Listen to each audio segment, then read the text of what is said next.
warahmatullahi wabarakatuh. Selamat siang Ibu dan teman-teman semuanya. Pada kesempatan kali ini, kami dari kelompok 3 Tata Tulis Karya Ilmiah dan Seminar akan mempresentasikan metode penelitian kami tentang kenakalan remaja. Sebelum masuk ke materi, saya ingin memperkenalkan kelompok dulu, yaitu saya Sabrina Salsabila Yuzra sebagai moderator dan rekan-rekan saya sebagai kelompok penyaji yang terdiri dari Arif Al-Hafiz, Tiara Fadila Putri Trisnadi, Oktaviola Reza, Aisyah Vela Rahma, Muhammad Panji Fadlan, Muhammad Rizky Fitrian, Aldi Putra Kencana, dan Arif Budiman. Baik, langsung saja menuju ke materi yang pertama yang akan dijelaskan oleh Tiara. Kepada Tiara, disilakan.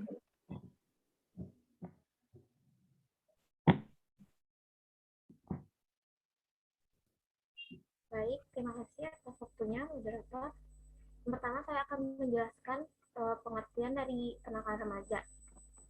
Remaja merupakan masa peralihan dari anak-anak menuju dewasa. Seorang remaja masih mencari jati diri dan pola hidup yang sesuai dengan mereka. Mereka masih melakukan metode coba-coba meskipun disertai banyak kesalahan yang menimbulkan kekhawatiran dan perasaan yang tidak menyenangkan bagi lingkungan sekitar, terutama orang tua. Kenakalan remaja merupakan permasalahan yang terjadi di lingkungan keluarga, sekolah, maupun masyarakat. Penyebab masalah ini ada pada faktor internal maupun eksternal. Kontrol diri yang lemah menjadi salah satu faktor internal kenakalan remaja. Berikut definisi kenakalan remaja. Mengenal perilaku kenakalan remaja, hendaknya diberikan faktor kesenjangan dan kesadaran. Selama remaja tidak sadar dan tidak sengaja melanggar hukum dan tidak tahu konsekuensinya, maka tidak dapat digolongkan kenakalan. Umumnya, kenakalan remaja secara individu terjadi pada umur 18 tahun. Selanjutnya,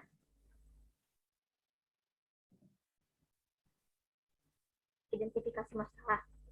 Yang pertama ada kenakalan remaja yang timbul akibat munculnya sifat-sifat pribadi yang sesungguhnya dan terkadang diwujudkan dalam bentuk tindakan menyimpang. Beberapa faktor penyebab kenakalan remaja seperti faktor internal, konflik diri dan kontrol diri yang lemah, dan faktor eksternal yang terdiri dari keluarga, lingkungan sekolah, dan teman sebaya. Yang ketiga, kurangnya mendapat perhatian dari orang tua menyebabkan para remaja menjadi lebih suka mencari kesenangan sendiri. Yang terakhir, ilmu pengetahuan dan teknologi serta berkembangnya kebudayaan asing di Indonesia menjadi faktor pendorong kenakalan remaja tersebut. Saya akan menjelaskan juga fungsi keluarga. Fungsi keluarga terdapat 6 dimensi pemecahan masalah, komunikasi, peran, respon efektif, diri perilaku menurut Elliot Brooks. Salah satu aspek mendasar yang menjadi teori ini adalah struktur dan organisasi keluarga adalah faktor yang paling kontribusi dalam mempengaruhi dan menentukan perilaku anggota keluarga sehingga sesuai dengan variabel terikat yaitu kenakalan remaja. Yang kedua, kontrol diri merupakan kemampuan untuk membimbing, mengatur, mengarahkan bentuk,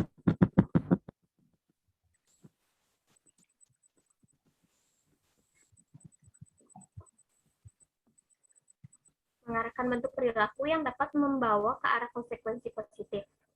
Semakin remaja dapat mengontrol diri, maka semakin sedikit peluangnya untuk terjerumus dalam kenakalan remaja.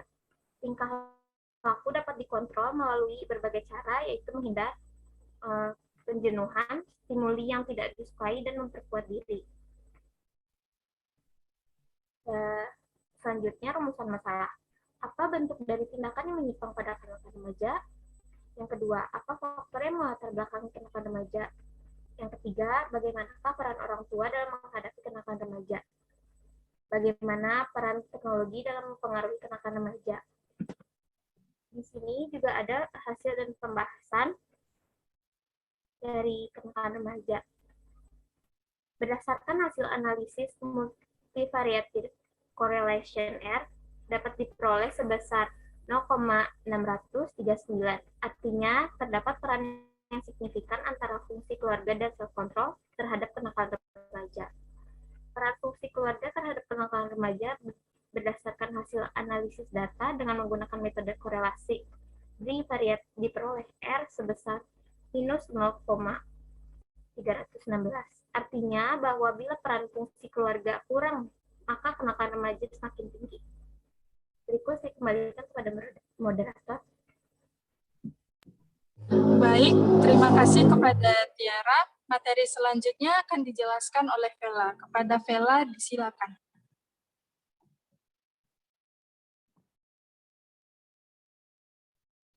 Baik, kali ini saya ingin mempresentasikan terkait dengan pembatasan masalah.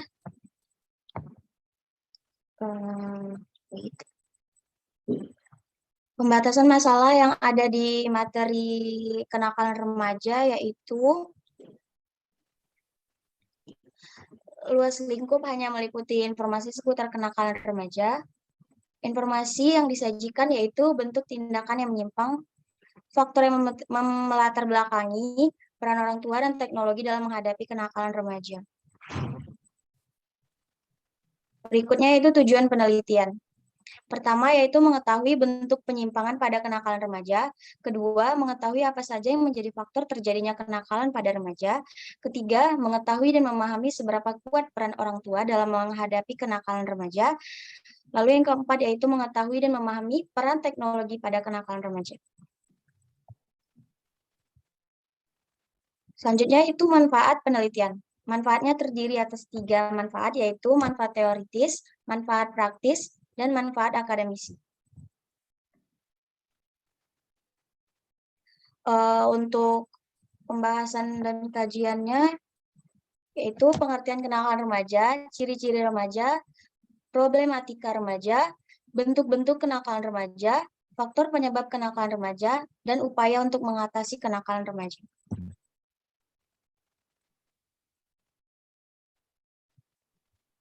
Untuk kerangka konseptualnya, yaitu pola asuh orang tua, pola asuh permisif, perkembangan anak remaja terdiri atas 3, yaitu fisik, mental psikologis, dan sosial. Lalu mental psikologis ada kenakalan remaja.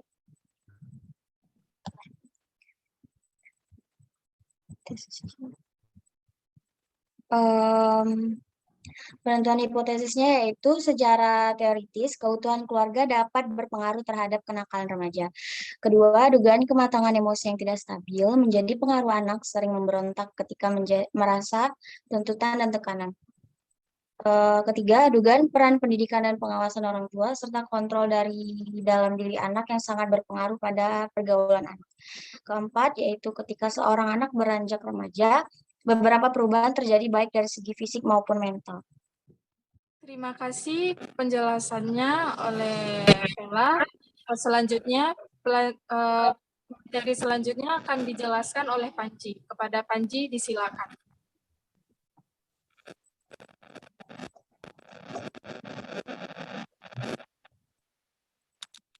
Baik, kali ini saya akan menjelaskan tentang kenakalan remaja serta ciri-ciri. Yang pertama, ciri-ciri remaja menurut Zakia adalah masa peralihan antara masa kanak-kanak dan dewasa. Dalam masa ini, anak mengalami perubahan, pertumbuhan, dan masa perkembangan fisiknya maupun psikologisnya. Mereka bukanlah anak-anak baik dalam bentuk badan ataupun cara berpikir atau berpikir, tetapi bukan pula orang dewasa yang telah matang. Pengertian kenakalan remaja yaitu perubahan sikap perilaku orang remaja yang tidak sesuai dengan kaidah atau dalam masyarakat. Selanjutnya, ciri-ciri remaja. Di sini saya memiliki 8 ciri-ciri. Yang pertama, masa remaja dianggap periode penting. Pada periode ini, baik sebab dan akibat langsung maupun jangka panjang tetap penting karena akibat perkembangan fisik dan psikologis yang keduanya sama betul. Terutama pada awal masa remaja, perkembangan fisik yang cepat dan penting disertai dengan cepatnya perkembangan mental yang cepat pula, sehingga menimbulkan penyesuaian dan perlu membentuk sikap dan Selanjutnya, masa remaja dianggap sebagai periode peralihan. Bila anak beralih dari masa anak-anak ke dewasa, anak-anak harus meninggalkan segala sesuatu yang bersifat kekanak-kanakan. Dan juga harus mempelajari pola perilaku dan sikap baru untuk menggantikan perilaku. Periode ini tampak ketidakjelasan individu dan munculnya keraguan terhadap peran yang harus dimainkannya. Pada masa ini, remaja bukan lagi anak dan juga. Selanjutnya, masa remaja dianggap periode perubahan. Ada 5 perubahan yang sama yang hampir bersifat universal, yaitu meningginya emosi, intensitas tergantung tingkat perubahan fisik dan psikologis yang terjadi. Selanjutnya, perubahan bentuk tubuh. Ketiga, perubahan minat dan perilaku dan nilai-nilai pada dirinya. Selanjutnya, sebagian remaja bersikap ambivalen terhadap setiap perubahan. Mereka menginginkan untuk menuntut kebebasan, tapi mereka takut dan meragukan kemampuan mereka untuk mengatasi itu.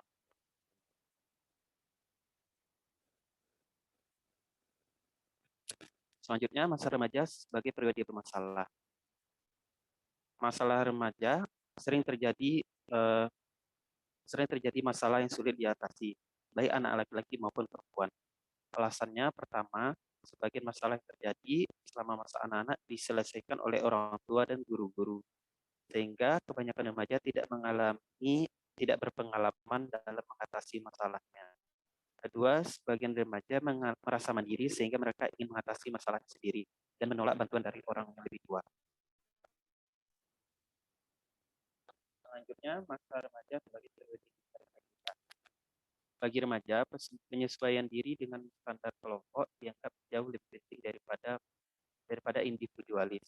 Bagi remaja, penyesuaian diri dengan kelompok pada tahun-tahun awal remaja pasti penting. Lambat laun mereka akan mendambakan identitas diri dan tidak puas lagi dengan adanya kesamaan dalam segala hal bersama teman-temannya. Selanjutnya, remaja sebagai usia yang menimbulkan ketakutan. Majeres berpendapat banyak anggapan popularitas mempunyai arti yang bernilai, dan sayangnya banyak di antara yang bersifat negatif. Persepsi negatif terhadap remaja seperti tidak percaya, cenderung merusak dan perilaku merusak, mengindikasikan pentingnya bimbingan dan pengawasan orang dewasa. Selanjutnya, masa remaja sebagai usia yang tidak realistik. Pandangan subjektif cenderung mewarnai remaja. Mereka memandang dirinya sendiri dan orang lain berdasarkan keinginan sendiri, bukan berdasarkan kenyataan yang sebenarnya. Apalagi hal cita-cita yang tidak realistik ini menyebabkan meningginya emosi yang merupakan ciri-ciri awal masa remaja. Terakhir, masa remaja menuju dewasa. Saat usia kematangan kian dekat, remaja merasa gelisah untuk meninggalkan stereotip usia belasan tahun yang indah di satu sisi, dan harus bersiap-siap menuju usia dewasa di sisi lainnya. Kegelisahan itu timbul akibat bimbingan tentang bagaimana meninggalkan masa remaja yang memasuki masa dewasa. Bila kurang arahan bimbingan, tingkah laku mereka menjadi ganjil. Hal ini karena di sisi mereka ingin menyesuaikan diri dengan tipe orang dewasa yang sudah matang. Tapi di sisi lain, mereka masih belum lepas dari tipe remaja yang belum matang. Sekian, terima kasih. Terima kasih kepada Panji.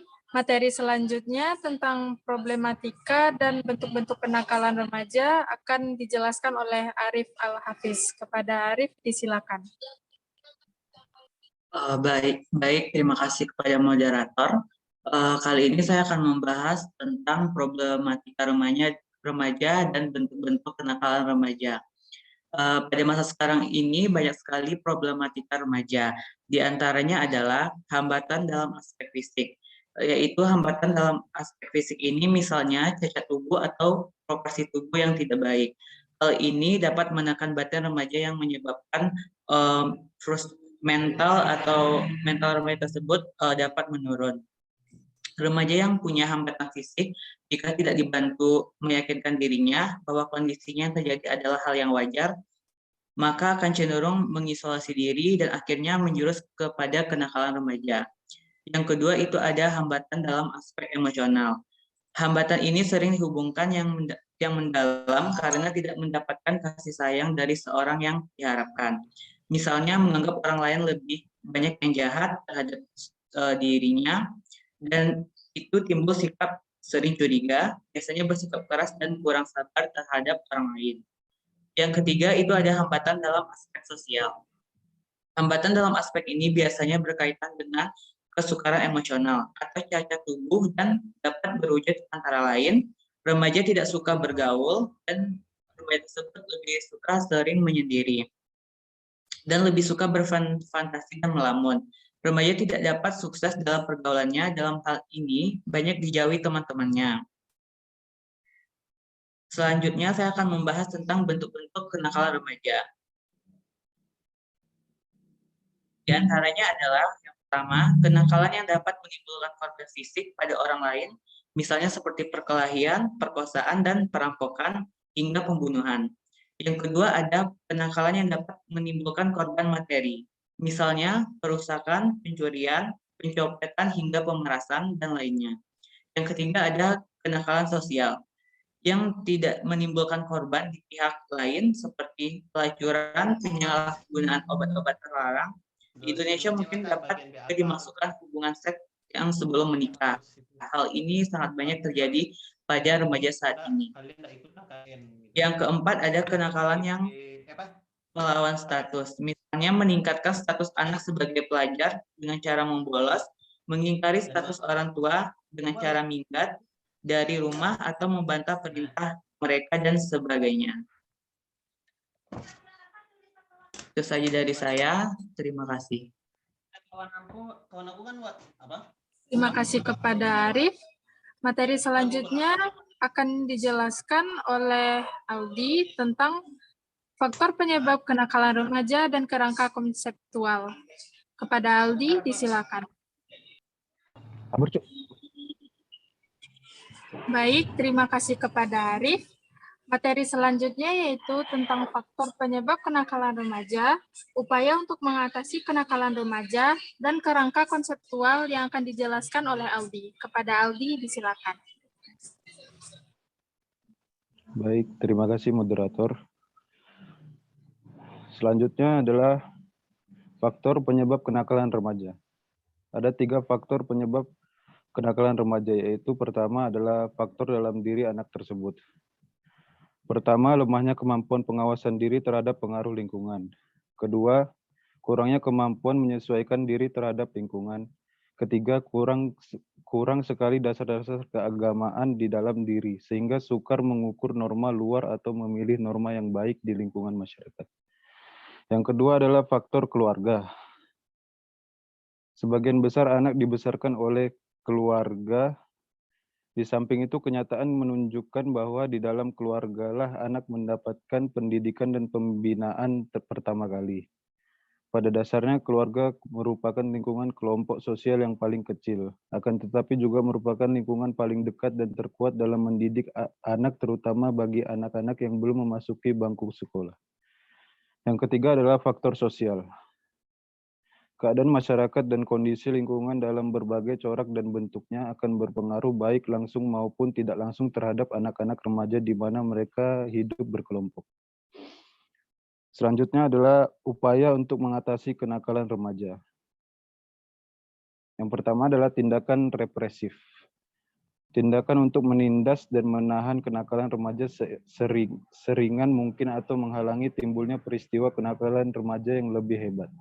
Tindakan tersebut berupa hukuman yang diterapkan agar remaja yang melakukan tindakan kenakalan tidak mengulangi perbuatannya.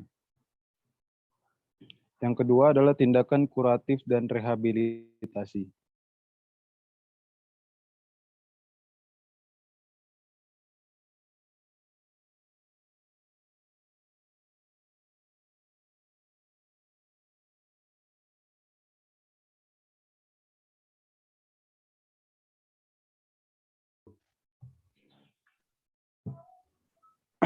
Selanjutnya adalah tindakan kuratif dan rehabilitasi.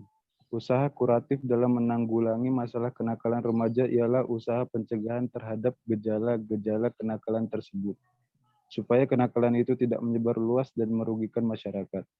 Tindakan kuratif dan rehabilitasi dilakukan setelah tindakan pencegahan lainnya dilaksanakan dan dianggap perlu dilaksanakan dan dianggap perlu mengubah tingkah laku kenakalan remaja itu. Selanjutnya adalah kerangka konseptual. Berikut adalah kerangka konseptual. Yang pertama adalah pola asuh orang tua. Melakukan pola asuh permisif. Pola asuh permisif yaitu pola asuh yang membebaskan anak-anaknya sesuai dengan apa yang mereka kehendaki tanpa adanya peraturan dan pengawasan yang cukup dari orang tua. Pengertian pola asuh permisif dikemukakan oleh Harlock yang mengungkapkan bahwa pola asuh permisif tidak memiliki konsekuensi, peraturan, dan hukuman bagi anak atas perbuatannya serta pola komunikasi yang terjadi hanya satu arah saja, yaitu dari anak karena orang tua hanya mengikuti saja. Sekian, saya kembalikan ke moderator.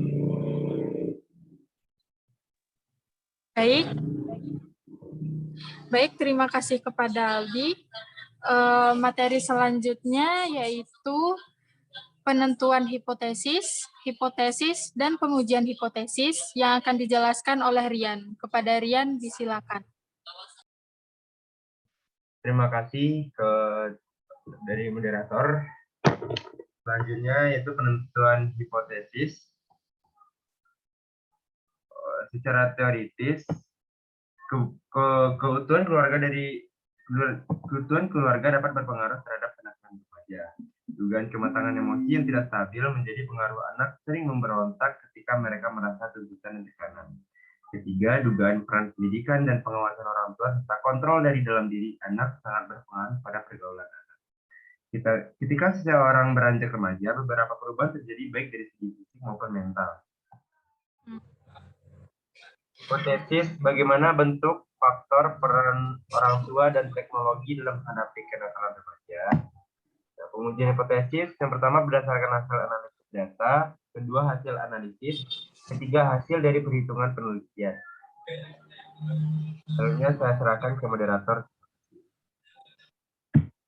Baik, terima kasih kepada Rian. Materi selanjutnya yaitu tentang metode penelitian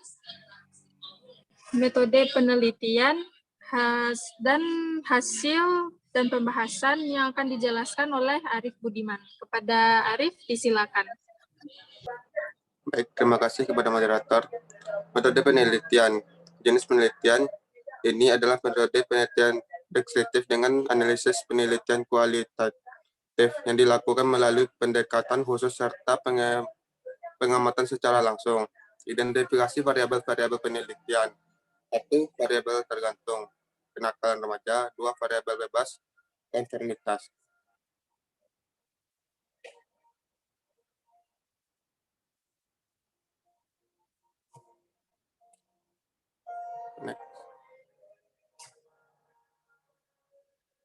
Definisi operasional variabel penelitian. 1. Kenakalan remaja. Kenakalan remaja merupakan tingkah laku menyimpang dari norma-norma agama, etika, peraturan sekolah, dan keluarga. Kenakalan remaja diukur dengan menggunakan skala kenakalan remaja dengan 4 aspek berdasarkan teori Surwono. 2. Konformitas. Secara operasional konformitas adalah skor dan pada skala konformitas. Konformitas ini menggunakan 2 aspek, yaitu pengaruh sosial normatif dan pengaruh sosial informasional. Subjek penelitian.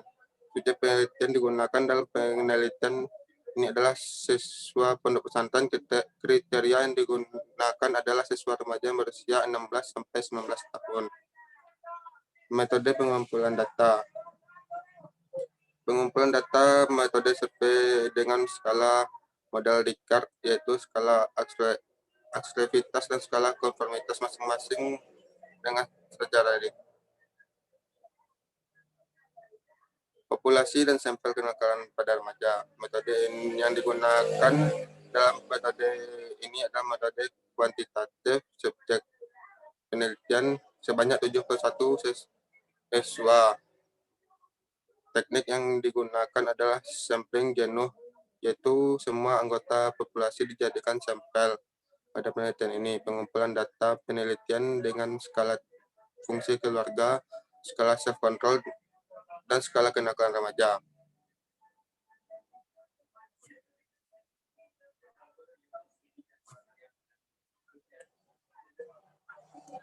Hasil dan pembahasan. Berdasarkan hasil analisis multivariate correlation yang diperoleh sebesar 0,639, artinya terdapat peran yang signifikan antara fungsi keluarga dan self-control terhadap kenakalan remaja.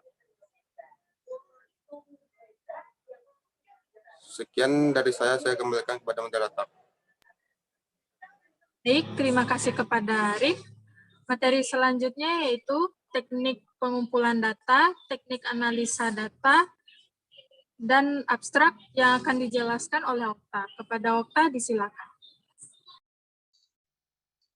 Terima kasih kepada moderator.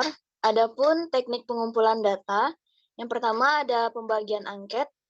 Menurut Sugiono, merupakan teknik pengumpulan data yang dilakukan dengan cara memberi seperangkat pertanyaan atau pernyataan tertulis kepada responden untuk dijawab atau direspon.